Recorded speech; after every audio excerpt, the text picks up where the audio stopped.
What's going on, everybody? Welcome back to another episode of Seahawks Now, your home for all things daily Seahawks news, updates, rumors. Today we got some interesting articles to discuss. A couple of just news. Not a whole lot of rumors going on right now, but we do have some wide receiver drama. A former Seahawk calling out another former Seahawk, DK Metcalf, saying he's overrated.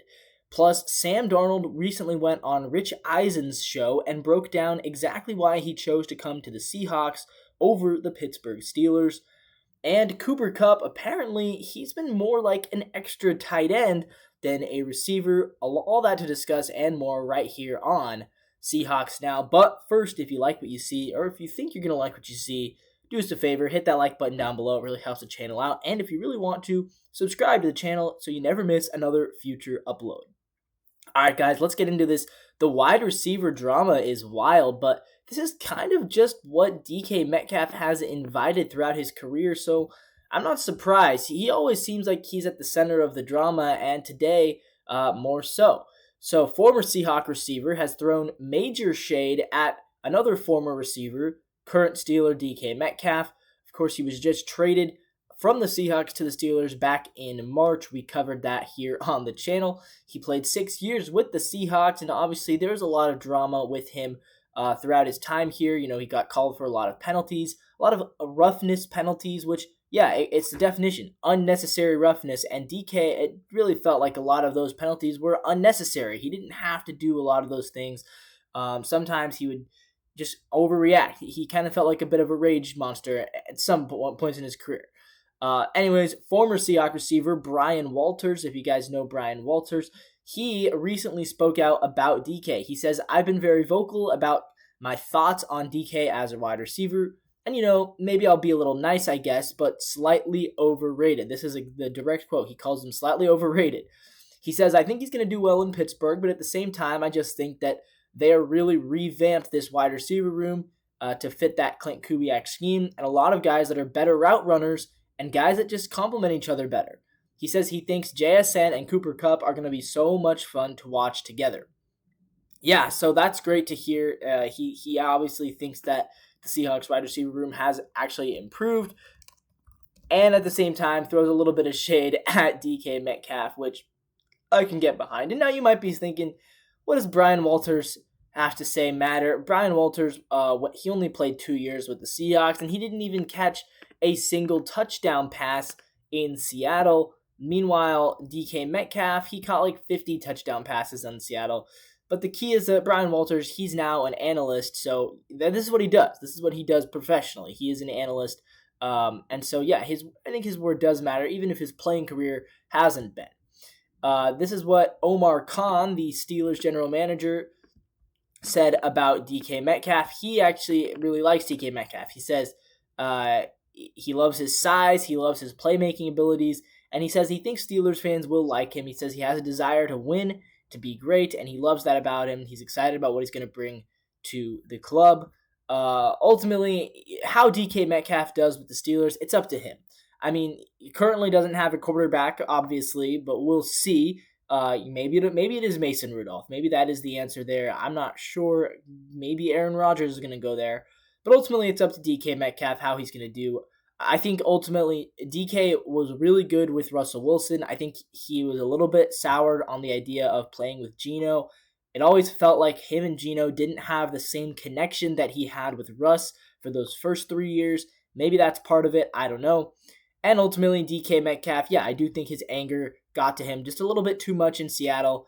Some unnecessary roughness calls that did affect the outcome of some games. And ultimately, I am fine with the Seahawks moving on with him.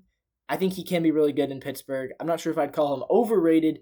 I don't think that people really overrate him. Maybe some Seahawks fans looked at him as just a little bit better than he is, but for the most part, I think he was properly rated. I think he's about a top 20, top 15-ish receiver in the league, and I feel like that's about how he was rated. I didn't hear anyone saying he was top 5 or top 10, but yeah, he can be one of those top 20 guys.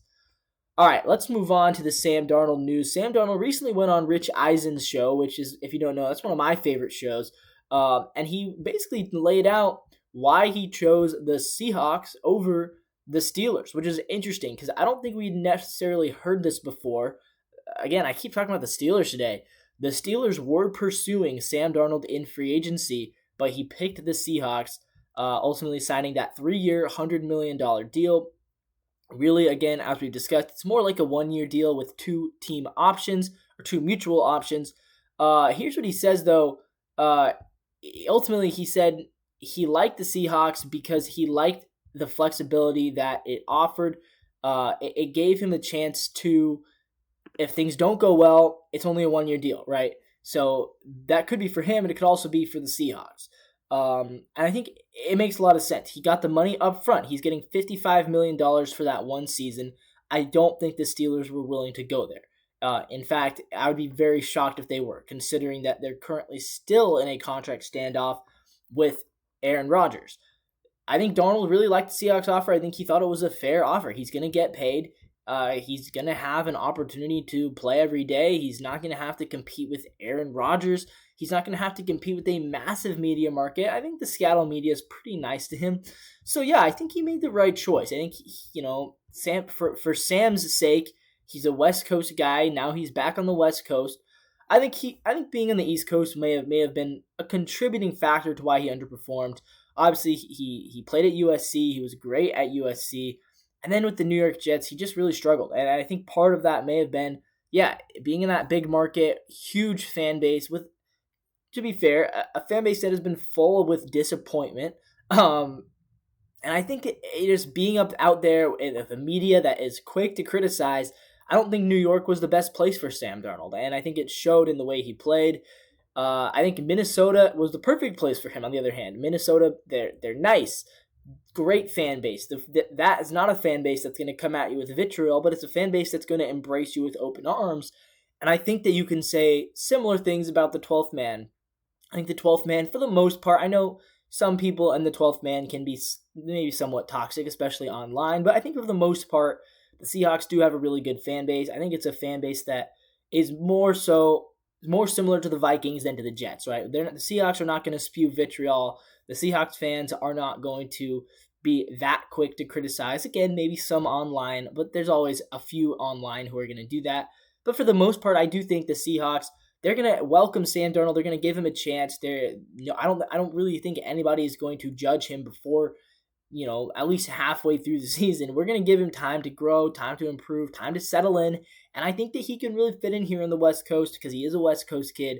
And I think he can fit in with Clint Kubiak's scheme really well. So I'm glad that he chose Seattle over the Steelers. I think he made the right call. And speaking of players who chose Seattle, Cooper Kupp, he also chose Seattle in free agency. And according to Mark Schlereth, Cooper Kupp is more like having an extra tight end than being a receiver. That's an interesting quote to give. Mark Schlereth, he's a former offensive lineman, a former Pro Bowler in the NFL.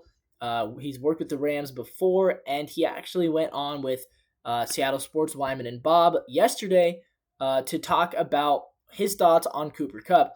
Now, he says during his time in Los Angeles, Rams head coach Sean McVay described their 11 personnel as 11 and a half personnel.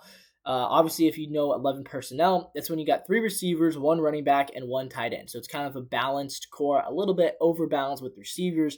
The difference is that, according to Sean McVay, Cooper Kupp was such a good blocker that it was almost like having another tight end on the field. So Cooper Kupp was kind of half a receiver and half a tight end, which is good to hear. I mean, blocking wide receivers are more and more rare in this game, but Cooper Kupp's one of the best at it. Here's what Schlereth said, quote, Cooper Kupp is one of the great, not good, but great wide receivers in this league from the standpoint of having duality and really being involved in the run game.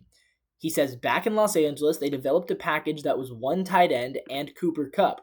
And the reason they called it 11 and a half personnel is because all they ran out of that was their 12 personnel package. So essentially it's a good disguise, right? Because normally if you bring in that second tight end and it's 12 personnel, teams kind of know, okay, this is probably going to be either a run or maybe a play action, right? But you're probably not throwing deep in 12 personnel. Now with 11 personnel, you can have the 3 receivers and the 1 tight end. Less likely that you're going to run the football, except, oh wait, we are going to run because now here's Cooper Kupp essentially filling the role of a tight end. So it's almost like you're disguising your package by using Cooper Kupp in that way. So it's actually a really nice way to kind of decoy what play you're going to run and maybe get in the defense's head a little bit. Sclaret says, quote, and so you were getting some type of big base personnel from the defense, exactly where you have extra linebackers, but Cooper Kupp is so diligent and so good on the edge in the run game, he blocks things in combination with tight ends in combinations with tackles, where he's like having an extra tight end. So yeah, exactly right. So they were able to trick the defense into bringing out a different package on their end, and then they were able to use Cooper Kupp as a tight end, and it worked. I mean, clearly it worked. The Rams have had a great offense, and ever since he's been there, it's felt like their offense has been great. Now, can the Seahawks replicate that? I mean, that'll be the question. Hopefully they can. Maybe they won't be able to. I don't know. Obviously, Clint Kubiak is not Sean McVay, but I do think that, with the right group of guys and with the right level of play calling, the Seahawks can replicate that. I hope they will. But ultimately, that is going to be decided this season. So guys, with that all being said, that'll wrap things up for today's video. If you like what you hear, if you like what you see, again, make sure you hit that like button, subscribe to the channel, maybe even hit the bell for notifications if you never want to miss another upload. As always, we'll see you tomorrow, and until then, go Seahawks.